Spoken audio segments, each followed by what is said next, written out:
জাহান্নামের আগুনে জ্বলতে জ্বলতে যখন চামড়াগুলো গোশতগুলো ঝলসে যাবে, রব্বুল আলামিন নতুন করে চামড়ার গোশত গায়ের মধ্যে ফিট করে দিবে। ওই চামড়া গোশত আবার ঝলসাবে, আবার ফিট। আযাবটার মজা যেন ভালো করে টের পায়। একের পর এক শাস্তি শুরু এবার জাহান্নামে।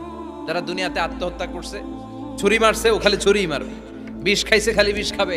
যে মেয়েগুলো ওড়নায় গলা পেঁচিয়ে এই আত্মহত্যা, তারা জাহান্নামের রশিতে আর ওড়নায় খালি আত্মহত্যা করতেই থাকবে। যারা স্মার্টফোনের ভিতরে ইন্ডিয়ান নায়িকাদের কোমর দোলানো ডান্স দেখেছে, অশ্লীল ভিডিও দেখেছে, জাহান্নামের গরম শিক চোখের ভেতরে ঢুকিয়ে দেওয়া হবে।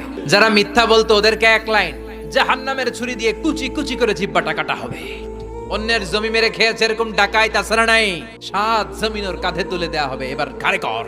গিবত করে চগল খড়ি আছে না নাই? তাদেরকে আল্লাহ জাহান্নামের তামা দিয়ে নখ বানায় দিবে, আগুন ঝরবে ওটা থেকে। নিজেরা নিজের গালের গোশত আর বুকের গোশত টেনে কুড়ে কুড়ে খাবে। ওদের ব্যথার চিৎকারে পুরো জাহান্নামটা থারথার করে কাঁপবে। যারা যাকাত দেয় নাই,